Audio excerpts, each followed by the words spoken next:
With Humanae Vitae, one thing that Pope Paul VI said, after he had affirmed the church's decision, the church's wisdom in saying, no, we are not going to okay contraception, but there is still a reality that couples may be in that circumstance where they have to avoid pregnancy. So what do you do about that? So here's the Catholic Church's response to that. The Christian church, the Anglican church said, okay, we're going to allow this thing that we used to say was morally illicit. We're going to allow it now in certain circumstances, which we know is a spiral effect because, again, you give an inch, they take a mile. So the Catholic Church's position to this is to say, yes, there are reasons as to why a couple would avoid pregnancy. So here's what we need to do instead. Rather than bending on a doctrine, let's find a different solution that still is in line with the teaching of the church. Welcome back to the Truth and Fertility podcast. I'm Haley Yeager. Normally, I have somebody joining me for these podcast episodes, but today I am solo, and there's a reason for that. There's a topic that's just been on my mind for quite some time, and I just wanted to chat with you guys about it, see what you guys have to say about it, and I don't know, we're just going to get into it. But if you are listening to this in real time, you will notice probably that I didn't actually post anything last week, and that is because I was on an amazing vacation with my family, and it just was like, you know what? Y'all are going to live. I am on this great time, having this great time with my family. And so I did just that, and it was wonderful. But I am home and recording this podcast for you guys. And so I wanted to talk about my trip a little bit, though, because that's kind of the catalyst to this topic that I'm going to bring up today. We did a road trip. We've got a big trailer, and it's a pretty old trailer. It's about 20 years old, but it was super clean when we bought it. And the previous owners took great care of it. My husband and I have been doing some renovations on it and trying to kind of just clean it up, make it our own, and get it ready for this trip that we took over spring break. And so if you guys are familiar with this podcast and familiar with me, you'll know that I'm in Arizona. And so we drove from Arizona to Tennessee. That was our first stop, was Nashville, Tennessee. So we drove, we actually left 2 days later than we expected to, because when you take on a project flipping a trailer, it just doesn't always go the way you expect it to go. So we left 2 days late. And so we were kind of rushing to get there because my parents are actually going to meet us in Nashville, and they flew. So we were in a little bit of a rush to try to get there. But so we drove from Arizona to Nashville, Tennessee. We got there in 2 days. My kids did great. We were in my husband's work truck because that's what's able to pull the trailer. And so I had 3 little kids all smushed in the back of the truck, and I was kind of the hander-offer, and my poor husband drove the whole way. And we made it. And so we were in Nashville for a little while. That was awesome. Highly recommend Grand Ole Opry. Oh my word. That was incredible.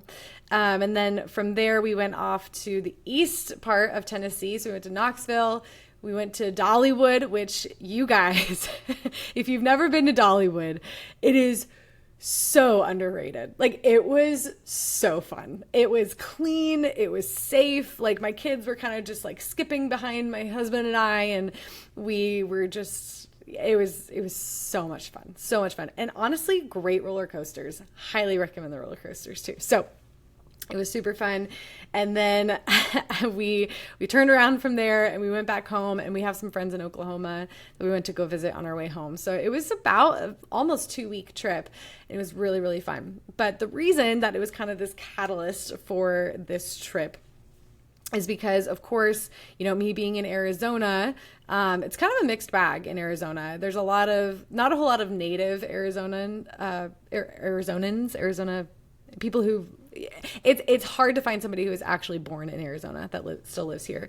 So it's kind of just a mixed bag of a bunch of different types of people. And when you go through the Bible Belt, it's not quite that way. And it was really cool though was, we drove through New Mexico, we drove through kind of the panhandle of Texas, drove through Oklahoma, then through Arkansas, and then finally got to Tennessee. And when you hit, the Texas area, and then especially Oklahoma, Arkansas, Tennessee, I mean, it's just church after church after church after church after church. And it was really cool to see just the culture there that's different from from at least where I am at in Arizona. And so, and people just so freely speak about Jesus there, which of course I highly appreciate. And there were like different billboards that were talking about scripture and different doctrine, and just billboards on the side of the road. And I just thought that was so cool, because you don't see that a whole lot, at least in Arizona, and maybe I'm assuming other parts of the country too, at least in the United States. So I just thought that was really cool. But of course, me being a thinker of all things birth control, my mind just starts immediately going to, I keep seeing these Protestant Christian churches. And for those of you that don't know, I am Catholic. And so I'm seeing all these churches, and I just start to think to myself about their doctrine and about, the differences between different Protestant denominations versus Catholic. And it just got me thinking about this topic. So I'm sitting there in the passenger seat of my husband's truck, just like having this existential thought while my poor husband is just trying to keep this truck alive, which we did have to stop in Amarillo because of truck issues at one point. But you know what? We're home. We made it. We're good. But yeah, my husband, while he's trying to like keep this truck alive, pulling this trailer, I'm like sitting in the passenger seat thinking about like, what is the Protestant church's belief on birth control, and when did it start, and how did it change, and all the things. So that's the topic I'm talking about today, because I did know a little bit about the history of, for those of you that are unfamiliar with like a typical, there's so many Protestant denominations now that it's hard to say like which one exactly believes what and how they're different. And I'd be very open and would love to learn more about that. But at least from a Catholic point of view, Catholics are firmly against contraception, point blank. Like we just are. That's a moral standard that the church has held since the beginning. And so back in 1930 was it was a conference called the Lambeth Conference, and again held in 1930, and it was a council of Anglican bishops that came together and discussed the topic of contraception. And before then, every single Christian church, Protestant, Catholic, you name it, was against contraception. And that's kind of been that up until 1930, that was the moral standard, that contraception is not licit in any sort of Christian church, and that it is against the meaning of the sexual act, and it destroys marriages. And I'll kind of get into that here in a minute. So that was the general pulse of all Christian denominations, was contraception of any type is illicit, up until this Lambeth Conference in 1930. The Anglican Church decided to make it okay, make contraception okay in very, very severe specific circumstances. So they said in a very for very important reasons, so not flippantly used, but for very severe reasons, a married couple can decide to use a contraceptive due to that serious reason. And so that was really the first door that opened to the conversation of contraception being morally licit in any Christian church or with any Christian doctrine. And so from here,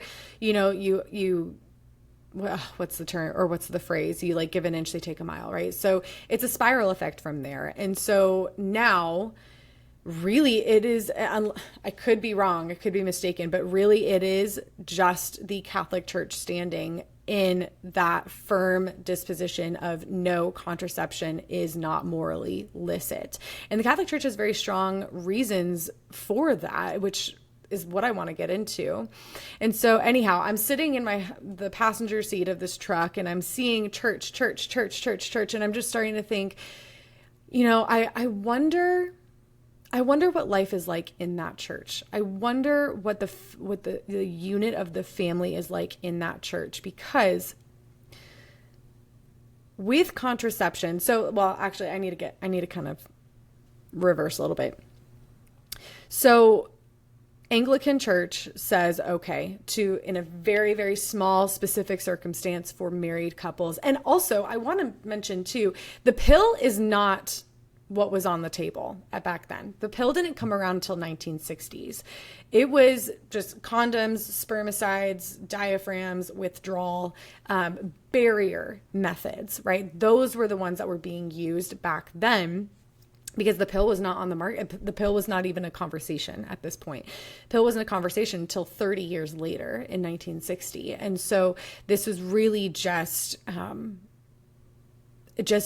it was the first introduction to the idea of, can birth control be morally illicit? But also deeper, really, it is the question of, is it morally illicit or okay for a couple to postpone pregnancy or to avoid pregnancy? I think that was more of the turning point and the question that people were wanting to ask, because especially think about 1930, we have the Great Depression. We have, people in really, really dark, hard times. And so the question came about of, is it prudent right now to bring more children into our families? And I think that is a very valid question. That has to be a question worth asking. And I will kind of get you there through my thought process here. But I think the answer to that question is yes, it can be morally illicit for a couple to decide in a prudential and responsible way that it is not a good time to bring another person into your family, right? There are times when it is okay for a couple to say, we are going to avoid pregnancy right now. But from that crux of the question, though, then we lead to, okay, how do we answer that question, right? And so do we answer that by saying, okay, we're going to allow contraception in this specific little way in a married couple with a very serious circumstance? Are we going to allow it then? Or is there another option, right? So we have 1930, Great Depression. Anglican Church is the first church that says, okay, we're going to allow contraceptive barrier methods, because that's all that's really around at that point. We're going to allow that in a very specific, serious reason. Now, if you are Catholic, or maybe not Catholic, but you are familiar with any sort of Catholic documents, you probably have heard the term Humanae Vitae before. I actually talked about Humanae Vitae in an interview with Mike and Sharon Phelan that I did not long ago. I'll put the link to that interview below, because we actually touched on this topic a little bit more toward the end of the conversation. But just the way that they explained it and talked about it was beautiful. But Humanae Vitae, that is an encyclical. Encyclical is a document that's written by the Pope. And so in 1968, so this is, if the Lambeth Conference was 1930, this is 38 years later. So this is a long time later. 1968, at this point, we have, the beginning of the sexual revolution, and we have pretty much at this point, every single Christian denomination, or Protestant denomination, I should say, was beginning to allow contraception. Now, maybe some denominations allowed it more than others in different circumstances, whatnot. But pretty much at this point, 1968, the Catholic Church was really the only Christian church that has still remained steadfast in its doctrine against contraception. And so you can imagine how many people were trying, within and from without the Catholic Church, were trying to change the church's stance on this. It's like, get with the times. Come on. Every single other church, Christian church, has done this. Why are you still... your head is still in the clouds. Why are you doing this, right? And there was a lot of pressure. And so Pope Paul VI, he was the Pope in 1968, he comes out with this document called Humanae Vitae. And actually, something I remember learning in college when I was studying theology was that before, I could be wrong about this, I believe it was right before Humanae Vitae came out, there was all popes have a council of people that they can discuss issues with, that they can talk about things with, and to be able to make prudent decisions. And so he was talking with people in the church, priests within the church, religious within the church, that about this topic, to understand what people, to just hear from other people, hear from educated people, hear what people had to say. That doesn't necessarily mean that he's going to, it's not necessarily a democracy, right? Like, you don't just take what the people have to say and then call it doctrine. Doctrine is based off of the truth of Jesus Christ and the Bible and the magisterium, like that is, and tradition. There is an objective truth here, but it's still prudent to hear what educated people have to say about this. And so I remember learning that when Pope Paul VI was doing his research and educating himself and trying to make sure that he made the right call with this and the church's stance, he asked, a big lot of people, and this included priests, it included all clergy, it included a lot of people. And I believe it was 2/3 of those people told him that he needed to okay contraception to some length. And so you can imagine the surprise when Pope Paul VI takes all of that and then he writes Humanae Vitae. Humanae Vitae is Latin for on human life.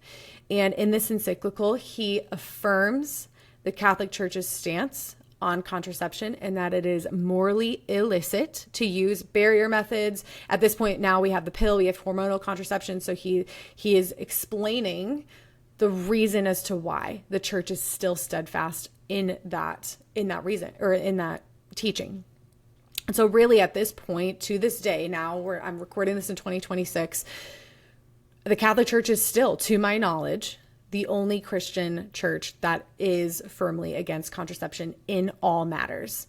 And so it really makes you wonder, or at least it makes me wonder when I'm sitting in the passenger seat of my husband's truck, and I'm looking at all of these churches lined up. It really makes me wonder, what is the fruit of that? Because when you with any decision, there is a consequence to it. And by consequence, I mean good consequence or bad consequence, right? There's fruit or there's death, I feel like, to many decisions, maybe not every decision, but big decisions. And so I was really just in the truck thinking the whole time, like, I wonder what family life is like in a church with that okays contraception to some length, right? Of course, I know that different denominations will say different things about the length to which you can use contraception or the reasons why. But just in general, most Christian denominations, besides the Catholic Church, are okay with it to some extent. So it just got me thinking about this topic. And so going back to this idea, this question that the Anglican bishops were observing, they were looking at was, is it okay to avoid pregnancy? Is it okay for a married couple in serious circumstances to avoid pregnancy? And again, I would argue yes. I would say, yeah. I think it's common sense to say that there are times in a married couple's life where it may not be prudent to bring in another human into their family. Maybe it's a health crisis. Maybe it's a financial crisis. Maybe it's whatever it is. The church doesn't actually outline for us exactly what reasons are okay or not okay to avoid pregnancy. And I think that there's wisdom in that, in the church not giving us that list, because every single married couple has a different circumstance. And maybe one reason for a couple to avoid pregnancy might not be a reason for another couple, So it just got me thinking, how do you answer that question? Or maybe not answer it, because again, what I said was, yes, I think it's okay for a couple to postpone pregnancy in some circumstances. And I think it can be a prudent decision. But how do you resolve that then, right? Because in 1930, there wasn't really a great way to resolve that. Back then, they did start to come out. Even natural family planning wasn't really widely known either. It was just kind of You had babies when you had sex. Like that was just, that's just what happened. And so with Humanae Vitae, one thing that Pope Paul VI said after he had affirmed the church's decision, the church's wisdom in saying, no, we are not going to okay contraception, but there is still a reality that couples may be in that circumstance where they have to avoid pregnancy. So what do you do about that? So here's the Catholic Church's response to that. The Christian church, the Anglican church said, okay, we're going to allow this thing that we used to say was morally illicit. We're going to allow it now in certain circumstances, which we know is a spiral effect because again, you give an inch, they take a mile. So the Catholic Church's position to this is to say, yes, there are reasons as to why a couple would avoid pregnancy. So here's what we need to do instead. Rather than bending on a moral or bending on a doctrine or bending on a very serious teaching, let's find a different solution that still is in line with the teaching of the church. And I want to remind you guys too that any teaching at all, the purpose of that teaching should be for the good of the people within that church. Even just think about the speed limit, right? We have a speed limit on the road for the good of the people using that road. If we didn't have a speed limit, it would put you and I both in danger whenever we drove. So any rule should be, I'm not saying it always is, but it should be for the good of the people that are in the circumstance to where they need to follow that rule. So in the Catholic Church, I would say the same thing, right? Any sort of teaching, any sort of doctrine should be and is going to be for the good of the people that are in that church. And so Pope Paul VI knew that by bending on the moral of saying, okay, well, yeah, I guess contraception is our only option. So, all right, you can use it in this circumstance. Rather than bending that rule, he said, let's make better NFP. Let's give couples the ability to prudently make that decision about their family size, depending on whatever circumstance they're in. But let's give them a way to do it so that it is still good for their marriage. It is still good for their families. It is still so that every single sexual act is fruitful, is total, in that they're totally giving themselves to another. And so Pope Paul VI called out to doctors, to researchers, to people that are much smarter than me. And he said, we need a way for women, for couples to be able to understand the women's bodily natural processes better, to use NFP in a more science-backed way. And so I believe it's chapter 24, if I'm not mistaken, of Humanae Vitae, if you want to look and see exactly verbatim what he said. But he called out these doctors, researchers, scientists to say, we need better NFP. We need more effective NFP. And there were doctors, the one I'm thinking off the top of my head, Dr. Thomas Hilgers. He is the doctor that founded the Creighton model. He founded NAPRO technology. He responded to this call. And I'm sure many other doctors did too.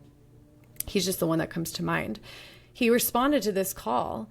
And because of that, at least one of the reasons we have NFP, we have fertility awareness-based methods, we have fertility charting, whatever you want to call it. The reason we have science-based effective forms of natural ways to postpone or even achieve pregnancy within a married couple is because Pope Paul VI did not bend on morals.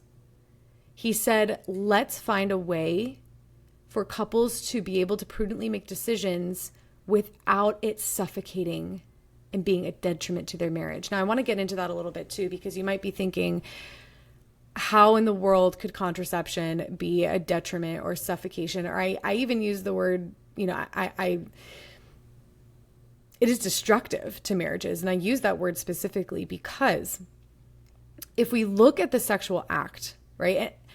I don't know if this is just a Catholic teaching, because to me, this just makes sense. And it should be just a general Christian teaching, but who knows? Is that there's a twofold purpose to the sexual act, right? Procreation and unity.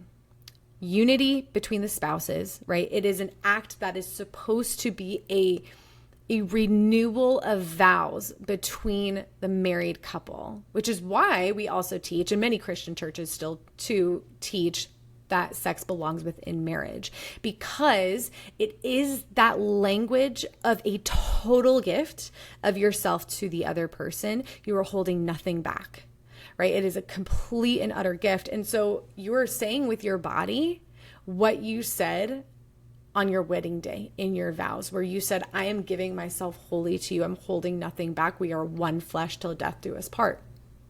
And so every time a married couple enters into that sexual union, they are speaking that language. They are renewing their vows with their body by saying, I'm giving myself to you wholly, holding nothing back. So unity is that first purpose of sex.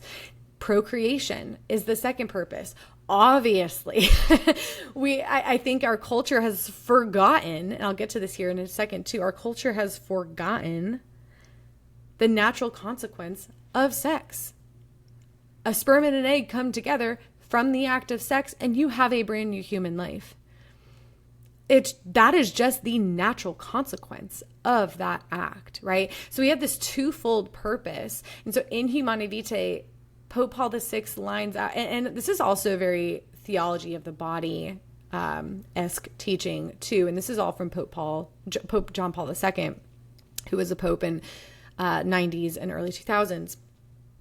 And so this is all explaining the language of the body and how God created the male and female and how their body is a reflection of how to show how we are meant to love one another. And so especially within a married couple, we have the unitive act, we have we have the sexual act being unitive and procreative. And so Pope Paul, all of these Pauls, right? And all the numbers. Pope Paul VI said in Humanae Vitae that if we were to separate these two purposes of sex, so if we were to separate the unitive purpose from the procreative purpose, there's going to be a destruction of marriage based on this. There's going to be a destruction of the sexual act and the sacredness of the sexual act, the seriousness of the sexual act, if we were to separate these two. And that's exactly what contraception does, right? It's taking out, or it's trying to at least take out, that procreative aspect of sex to just have the unitive aspect. But I would argue that when you take out the procreative aspect, when you're introducing contraception into that act and you're altering that act, it is then altering the ability for the couple to completely give themselves to each other in that unitive way. So it's not two separate things, right? It's one thing that affects the other. And I think the best way to explain this too is the example of a barrier method, right? Let's take a condom. It is called a barrier method. It is placing a barrier between you and your spouse. Right? It is placing a barrier between you and your spouse. What is the language that sex is supposed to be? It's supposed to be a total self-gift. It's supposed to be a complete outpouring of one person into the other, and vice versa. It is that renewal of vows. So when you're placing a barrier in between those two people, it is altering that language of that complete self-gift. And this is what the Anglican Church said okay to. Now, again, they said it in serious circumstances within a married couple, and they can prudently decide for themselves. But my argument would be that, again, we want to be able to give couples a prudent way, or that's not what I'm trying to say. We want to give couples a way to prudently make decisions about their family size in a way that is still good for the couple, in a way that's still life-giving toward the couple, in a way that's not going to introduce destruction in a way that's not going to alter the language of that sexual act between that husband and that wife.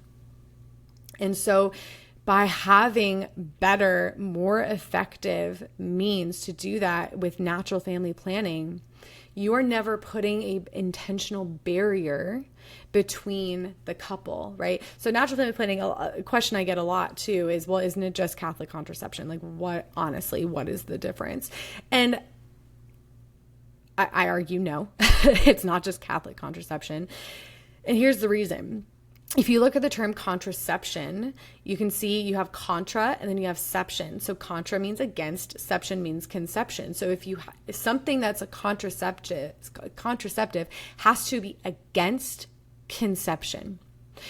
Now, if you put on your philosophy hat for a second, in order to be against something, that thing has to have the potential to exist.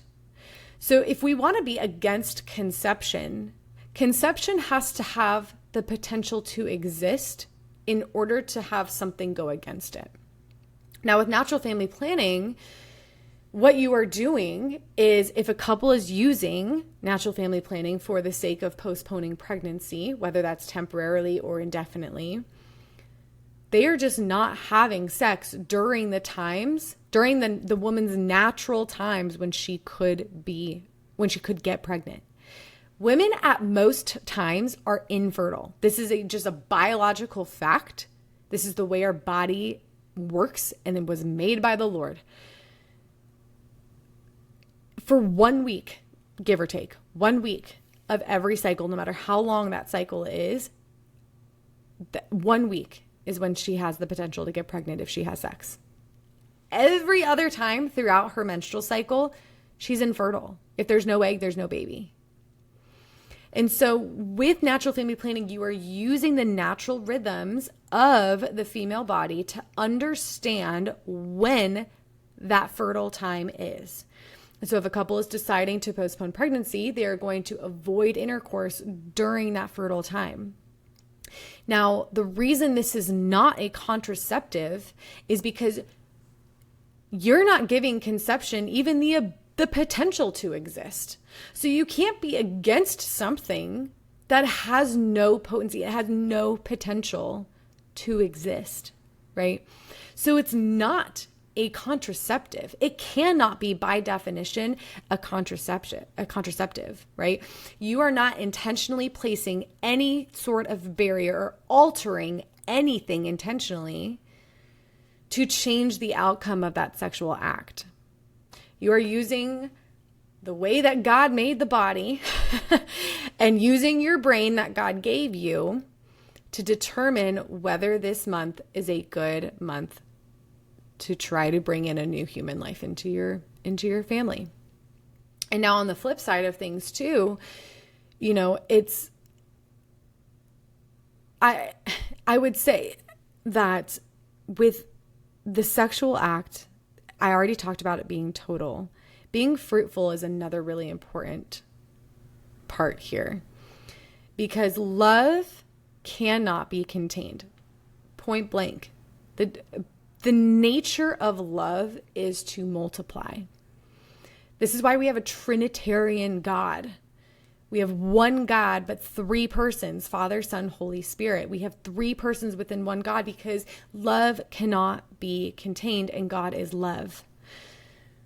And so when we think of the sexual act, we think of it as a renewal of vows. It is a language of love. It must be fruitful. It must give fruit, because if it is true, if that is the language of love, love cannot be contained. It is fruitful in its nature. And so with that, if you are altering the sexual act to not be open to life any longer, you're intentionally taking out that fruitful aspect of the act. It is in the intention of placing a barrier there, of putting something there to alter the act, to no longer make it open to life, right? To no longer make it fruitful. So with natural family planning, you are using those times of infertility to have intercourse without placing any sort of intentional barrier there, so that every single act still remains open to life. You know, I was thinking about this today as I was just kind of processing these thoughts in my brain.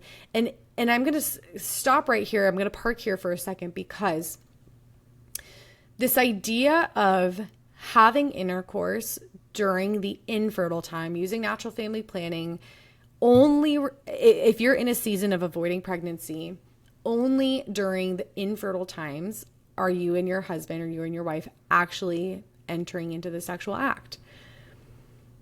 So how can this still be open to life, right? This is something that I was just kind of pondering. Like, okay, you're not placing an intentional barrier there. So you're not doing anything intentional to not make this open to life, other than the fact that you're having intercourse just in a time when she is naturally not fertile. That's not her fault. It's not anyone's fault. That's just the process, the biology of her body. So I was kind of parking here earlier and just thinking through, how does this make sense, right? How can we say you're still open to life when you are having intercourse during the infertile time? And what came to mind, what I think kind of the Holy Spirit revealed, is that our culture has, as I've already mentioned, our culture has taken the procreative aspect out of sex. So we now have casual sex, right? Because if you can have sex without having a baby, why not? There's the natural consequence isn't there anymore. And this is exactly what happened in the sexual revolution. We have the pill, we take away that procreative consequence, and then bam, it's casual sex all around. It's no longer this sacred act. It's no longer this renewal of vows. It is become demoralized. It's become a pastime. It's become something, the language of love has been taken away from it, or at least tried to take away from it. So we've erased in our culture this idea that sex equals babies. So when you are having intercourse, when a married couple, again, using natural family planning, is having intercourse during an infertile time, how are they still being open to life? Well, first of all, intention. Intention is not everything, but it's a lot of things. And so you're not intentionally placing a barrier there, but pregnancy can still happen. Even when you're using contraception, nothing is 100% effective to avoid pregnancy other than just cold, hard abstinence. Like, that is the only thing that is 100% effective to avoid pregnancy. So having intercourse during the infertile time, during when a woman is not fertile, when the possibility of pregnancy is really not there, how can it still be open to life? Because there is still a possibility of pregnancy there. Now, I recognize that this can put a sense of distrust into a natural method. I want to make it very clear that, again, every method of family planning, of contraception, every single method except for abstinence is at least 99% or less. Even a vasectomy, even a tubal ligation, even sterilization is still only 99% effective in avoiding pregnancy. There is not one method that is 100% effective to avoid pregnancy other than complete abstinence. So when you are having intercourse during the infertile time, is the likelihood of getting pregnant high? No. There is a time when you have already ovulated, you're not going to ovulate again. It is very, very, very, very, very unlikely that you are going to get pregnant. But because our culture has taken away the consequence the natural consequence, and I don't use consequence in like a negative term. I just mean this is the natural consequence, positive or negative, of sex is babies. Our culture has taken that away. And so now we find it threatening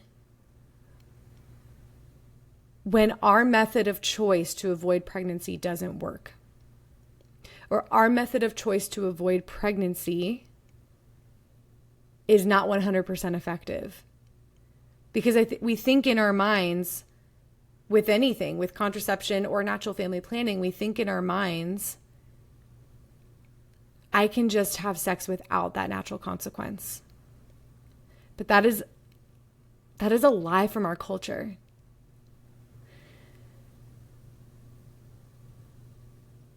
We need to bring back the unitive and the procreative act together. Because with the language of sex, with the giving of yourself totally and fruitfully to your spouse, if that is truly a language of love, it cannot be contained. It must be fruitful.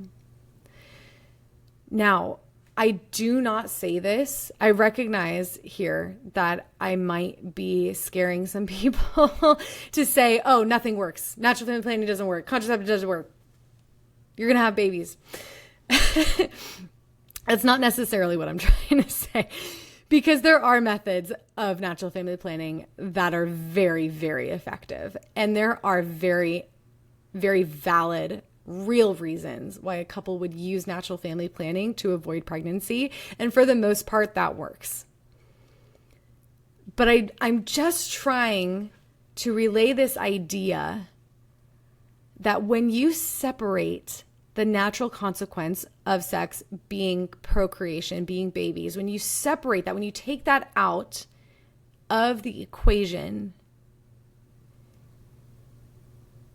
you're taking something that God made as good and you're altering it. You're taking something out of it, which leads to destruction. So I can't make it clear enough that there are reasons that a couple would validly say, this is not a season to bring a new life into our family, and that's okay.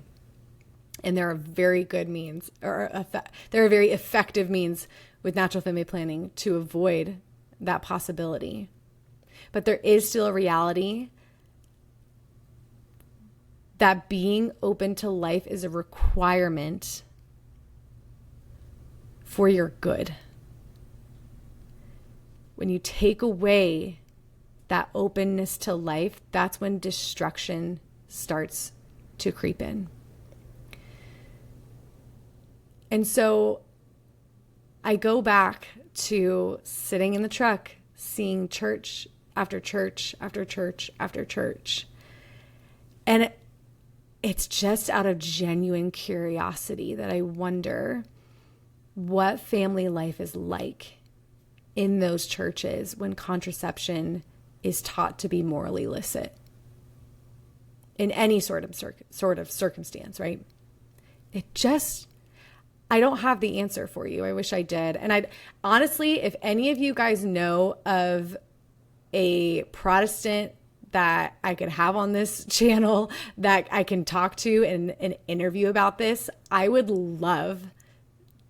just love to talk to somebody about this and to just educate myself on this more and just understanding what that family life looks like, because I so firmly believe in the Catholic Church's moral stance that contraception is destructive to marriage and family. And it might not be just this complete turn of the switch, like every marriage ends in divorce that uses contraception, right? It might not look like that. But I just wonder, what creeps in when contraception is invited into a marriage? What creeps in? And so I'm sitting here in the truck just being grateful for my faith, being Also, too, I am very grateful for how vibrant a lot of Protestant churches are. They are so vibrant. They know their Bible so well. I just really strive to know my Bible as well as a lot of my Protestant friends do. They're beautiful. This is not anything to personally go against anyone who is Protestant, but it's just a question out of curiosity of what creeps in when you bend a moral instruction, a moral teaching to fit a couple rather than fitting the couple into that moral teaching, right? It just makes me wonder. So it brings me back to being in the truck. And one thing that I want to leave you guys with too, in Humanae Vitae, Humanae Vitae is popular and well known for having these prophecies. Pope Paul VI made, I believe it was 4 prophecies of what would happen if contraception became a widespread use. And I wanted to outline those for you guys just so you can see some of the bad fruit that has come, that he called out already, that has come from contraception being widely used within the culture, within the overall span of the world, but also too within religious communities. So the first one he said was the lowering of moral standards in society, and that also included a higher rate of marital infidelity. Yeah, I'd say so. He also said prophecy number 2 was that there would be a loss of respect for women, because when you are taking out that procreative aspect, when you're taking out that aspect of sex that could really require some responsibility from the man and the woman, if a baby were to come from that act, right? You take away that. The opposite of love, some say it's hate, a lot of others say it's use. So when you take away one of those aspects of sex, again, procreation, when you take out that aspect, the lack of love that's there turns into use. It turns into the use of the other. And so I don't think I have to outline for anybody or explain for anybody how we've seen in our culture and just the general span of the world, we've seen this loss of respect for women and the lack of, just the lack of respect for women. I'll leave that there. Number 3, abuse of power by government. Yeah. We see how in China they have, most babies in China are aborted. We see an overpower of government to control size of families because of the widespread use of contraception and sterilization. We also see this in third world countries as well. And then number 4, man thinks he has unlimited dominion over his body. Yeah, that's this whole pro-choice movement is my body, my choice, right? Which this is a discussion for another day, but it's the idea of I can do whatever I want with my body. I don't care about your rules. I can do whatever I want. But remember how I said that rules, instructions, speed limits, therefore are good.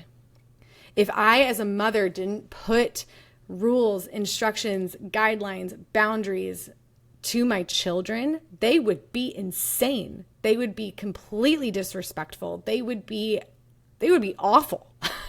But because I teach them how to use their manners, how to live well, I give them boundaries and how much screen time they can have, what they can eat. I'm teaching them how to live as best as I can, okay?